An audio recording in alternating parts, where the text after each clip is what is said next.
Hello, હું ચંદ્રિકા રાજપૂત શ્રી ગોપીનાથ કિચનમાં આપનું સ્વાગત કરું છું. આજે આપણે બનાવીશું કલાકંદ.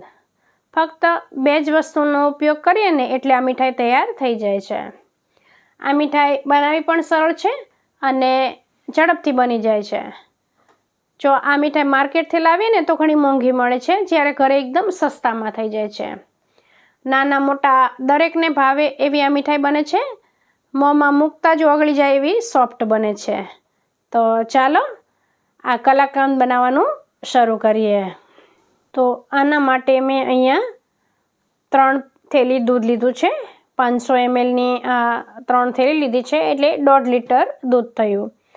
અને આ દૂધ આપણે ફૂલ ફેટવાળું દૂધ લેવાનું. અહીંયા મેં અમૂલ ગોલ્ડ આવે ને એ લીધું છે. તપેલીને પાણીવાળી કરી લેવાની, જેથી કરીને તળિયે દૂધ ચોંટે નહીં. તો 3 થેલી અત્યારે હું તપેલીમાં લઈ લઈશ અને ત્યારબાદ આમાંથી અડધું દૂધ છે ને હું એક કડાઈમાં લઈ લઈશ. એટલે આપણે આ જે બીજું દૂધ લેવાનું છે ને એના માટે કોઈ જાડા તળિયાવાળું વાસણ લેવાનું અથવા નોનસ્ટિકની કડાઈ લેવાની, કેમ કે આ દૂધ આપણે વધારે વાર ઉકાળવાનું છે અને આ બીજું આપણે તપેલીમાં હશે તો ચાલશે. હવે અહીંયા જો વિનેગર મેં 2 ચમચી વિનેગર લીધું છે અને એમાં 2 ચમચી પાણી ઉમેરી દઈશ અને આને મિક્સ કરી અને આ મિશ્રણને આપણે સાઈડ પર રહેવા દઈશું. હવે ગેસ પર આપણે તપેલી રાખી દીધી છે અને ગેસની ફ્લેમ હાઈ કરી દીધી છે. જ્યારે બીજા ગેસ પર આપણે જે કડાઈમાં દૂધ લીધું છે ને એને રાખી દઈશું અને એ ગેસ એકદમ આપણે ધીમો રાખીશું અને આવી રીતે બંને ગેસ પર રહેવા દઈશું. અને અહીંયા આપણું જો મિશ્રણ પણ આપણે તૈયાર રાખવાનું પહેલાં આવી રીતે, અને દૂધને આવી રીતે આપણે હલાવતા રહેવાનું છે. અને હવે જે તપેલીમાં દૂધ છે ને એની ગેસની ફ્લેમ એ છે ને હાઈ છે, એટલે એનું આપણે ધ્યાન રાખવાનું છે, ઉભરાઈ ના જાય. અહીંયા આપણે જો આવી રીતે કપડું તૈયાર કરીને રાખવાનું, કાણાવાળા વાટકામાં રાખી દેવાનું, નીચે તપેલી રાખી દેવાની. હવે જો થોડી જ વારમાં આ દૂધમાં ઉભરો આવી જશે, એટલે એક ઉભરો આવે ને પછી આને આ ગેસ આપણે બંધ કરી દેવાનો છે અને પછી 1-2 મિનિટ માટે આવી રીતે આપણે હલાવતા જ રહેવાનું છે, જેથી કરીને આમ વધારે ગરમી દૂધની હોય ને એમ વરાળ રૂપે બહાર નીકળી જાય. એટલે એકદમ ગરમ દૂધ નહીં હોય ને એવું દૂધ આપણે પનીર બનાવવા માટે કરવાનું છે. તો હવે આમ આપણે જે આ મિશ્રણ તૈયાર કરીને રાખ્યું છે એ 1-2 ચમચી એવી રીતે આપણે એડ કરવાનું છે. એકસાથે બધું નથી ઉમેરવાનું. હવે જો અત્યારે હું આ 1 ચમચી મિશ્રણ એડ કરી રહી છું અને આવી રીતે વચ્ચે વચ્ચે હલાવતા રહેવાનું. આવી રીતે આપણે કરતાં દૂધને ફાડવાનું છે. અને દૂધ ફાડવા માટે મેં અહીંયા વિનેગરનો ઉપયોગ કર્યો છે, પણ એના બદલે તમે લીંબુનો રસ, દહીં, છાશ કે પછી ફટકડીનું પાણી કરીને એનો પણ તમે ઉપયોગ કરી શકો છો. તો જો આવી રીતે હલાવતા જવાનું અને આપણે આ પાણી, વિનેગર અને પાણી મિક્સ કરેલું છે એ મિક્સ કરતા જવાનું. હવે આપણે જોવાનું થોડી વારમાં કે હવે દૂધ આ ફાટી ગયું છે કે નહીં, એટલે આપણે જરૂર લાગે એ પ્રમાણેનું જ ઉમેરવાનું. હવે જો આ થોડું છે એ ઉમેરી દઈશ અને હવે આ દૂધ ફાટી ગયેલું દેખાઈ રહ્યું છે, એટલે હવે વધારે મિશ્રણની પણ જરૂર નહીં પડે, પણ જો જરૂર લાગે તો તમારે થોડું બીજું બનાવી દેવાનું. હવે જો અહીંયા પાણી અને પનીર અલગ થઈ ગયું છે, દૂધ ફાટી ગયું છે. જો એકદમ આવી રીતે આપણે કરીએ ને તો પનીર આ એકદમ આમ કણીદાર બનશે.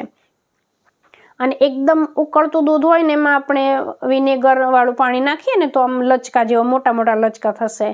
એટલે આપણે એકદમ કણીદાર પનીર જોઈએ છે, એટલે આવી રીતે કરવાનું.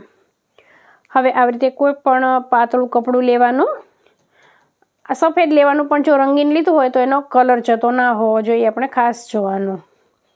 તો આવી રીતે આપણે કાણાવાળા વાટકામાં પનીર લઈ લઈશું અને પછી આને તાવેથાથી પનીરને આમ તેમ કરીશું અને 2-3 ગ્લાસ પાણી રેડવાનું છે, એટલે પનીર બધું આપણે ધોઈ નાખવાનું છે. અને આમાં જે આ વિનેગરની ખટાશ હોય ને એ નીકળી જવી જોઈએ, એટલા માટે આપણે આવી રીતે કરવાનું છે.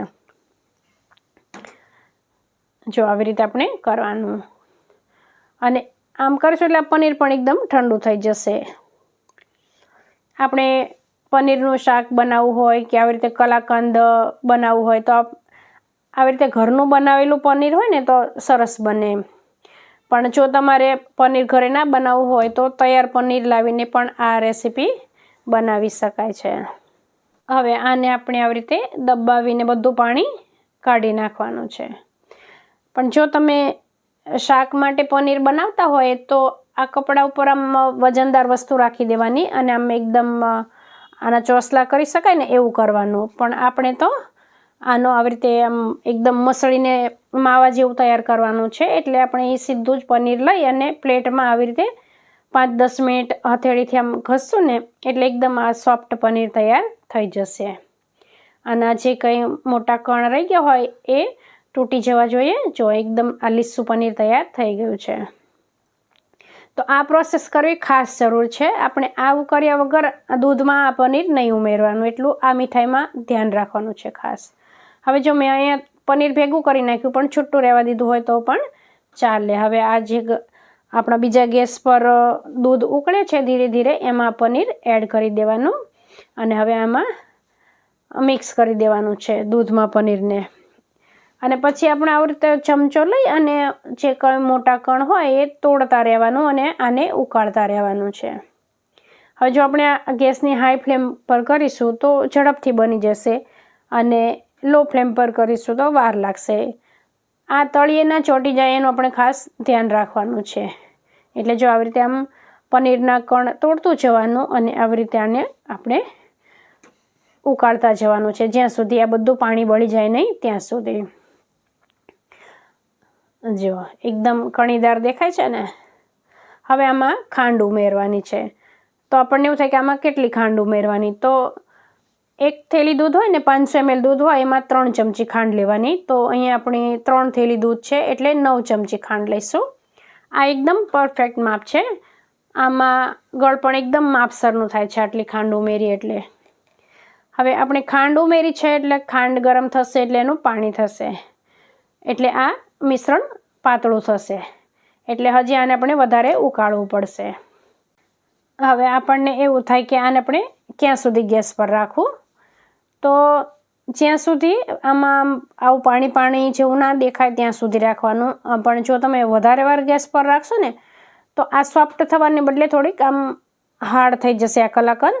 એટલે આપણે પહેલાં સોફ્ટ જ રાખવાનું અને એ ઠંડુ થાય એટલે એની જાતે જે થોડું થીક થઈ જશે. તો જો આ તમને દેખાય છે ને આવા સ્ટેજ સુધી આપણે ગેસ પર રહેવા દેવાનું. પછી આને આપણે ગેસ પરથી ઉતારી લેવાનું છે અને પછી આપણે ઘી લગાવેલી પ્લેટમાં પાથરી દેવાનું અને પછી આપણે આવી રીતે લેવલ કરી દેવાનું અને એના ઉપર આપણે પિસ્તાની કતરણ ભભરાવી દેવાની અને પિસ્તાની કતરણને પણ આપણે તવેથાથી આમ થોડી દબાવી દઈશું. ત્યારબાદ આને થોડી વાર ઠંડુ થવા દેવાનું અને ત્યારબાદ કટ લગાવવાના. તો તમે જોયું ને કે આ કેટલી એકદમ આમ સરળતાથી બની જાય એવી મીઠાઈ છે. એટલે દિવાળી પર જો તમે ઘરે મીઠાઈ બનાવતા હોય ને તો આ મીઠાઈ જરૂરથી બનાવજો. અને વ્રત ઉપવાસ કે અગિયારસ હોય ત્યારે પણ આ મીઠાઈ બનાવીને ખાઈ શકાય છે. અને આને આપણે ખાઈએ ને તો આપણે બળી ખાતા હોય ને એનો સ્વાદ આપણને યાદ આવે. એટલે બળી જેવો ટેસ્ટ આવે છે આનો. તો જો તમને મારી આ રેસીપી ગમી હોય તો વિડીયોને લાઈક કરજો, ફ્રેન્ડ્સ અને ફેમિલી સાથે શેર કરજો. ચેનલ પર નવા હોય તો સબસ્ક્રાઈબ કરવાનું ભૂલતા નહીં. ફરી મળીશું આપણે એક નવી રેસીપી સાથે. ત્યાં સુધી આવજો.